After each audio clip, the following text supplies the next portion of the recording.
Jakulumbe na toko manager n'ale ka baara ɲɛsinnen don musolakaw ka hakɛw o lafasali ma ale ni Bamako commune na musomisɛnninw u ye sigi ka fɔ kuma kɛ o sigi ka fɔ senfɛ mun ye furu joona ye ani binkani walew olu kɔlɔlɔw u da sera u ma i ka dɔn sigi kɛnɛ kan dɔw kɔni bɛ yen olu kɔni furu joona mun taara k'u sɛgɛrɛ u y'u da don la ka o fɔ. Tungala ne ko n ko ayi n ko ne tɛ faransi ka cɛ ninnu filɛ n k'olu man di ne ye n ko parce que danaya mɔgɔ tɛ quoi yen nɔ a bɛ se ka kɛ u ni dɔw bɛ ɲɔgɔn fɛ yen nɔ u bɛ kɔnɔ da dɔw la yen nɔ bon u bɛ na yan nɔ fɛnɛ u b'a f'u ye ko ko muso t'u bolo ka sɔrɔ muso b'u bolo yen nɔ quoi. Mun kɔni ye seereya tigɛ nin ye n'ale kɔni ka furu joona u ma se ka sira sɔrɔ sigi kɛnɛ kan dɔw bɛ yen olu kɔni y'a yira k'a fɔ olu dɔnbaga caman bɛ yen u dora jagoya furu la an ka u lamɛn. Ba ko k'a ka taga la ko ayi k'ale tɛ cɛ fɛ k'ale yɛrɛ de nin tɛ cɛ fɛ nin wagati in na ba ko ayi ko f'a ka taa furu in na jagoya a y'a fɔ ba in ɲɛna k'a ka dabila sisan walima n'ale donna ale ka tila ka bɔ ba ko k'a mana kɛ cogo o cogo k'a kɛ bɛ taa furu in na sisan mariage nana kɛ a nana yɛlɛma cɛ fɛ yen nɔ a bɛ to ka taa ba fɛ yen nɔ don dɔ la yɛrɛ ba nana ka minɛnw ta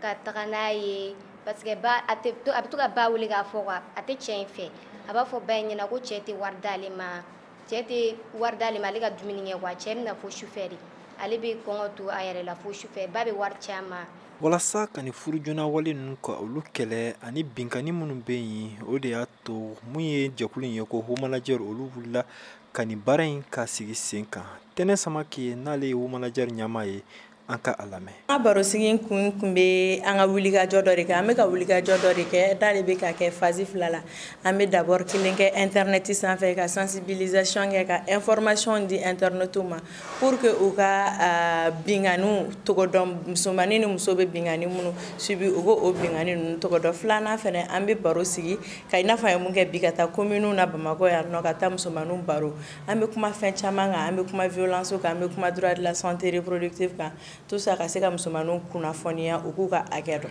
Tɛnɛ Samake ka fɔ la halisa kunnafoni sanuma k'o di musomisɛnninw ma yaasa u bɛ se k'u yɛrɛ lakana cogo min na ani ni wale dɔw taara k'u sɛgɛrɛ u bɛ se k'u kunda yɔrɔ minnu kan u ka olu dɔn o de fana ye nin baara in sigikun ye sen kan. Tɛnɛ Samake. Laɲini min ye ka musow dɛmɛ halisa k'u ka compétence de leadership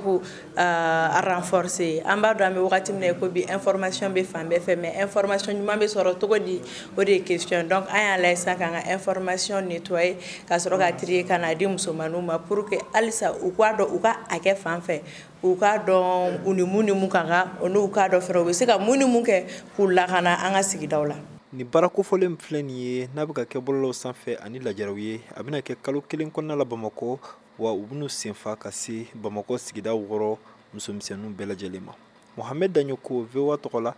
ka bɔ Bamakɔ.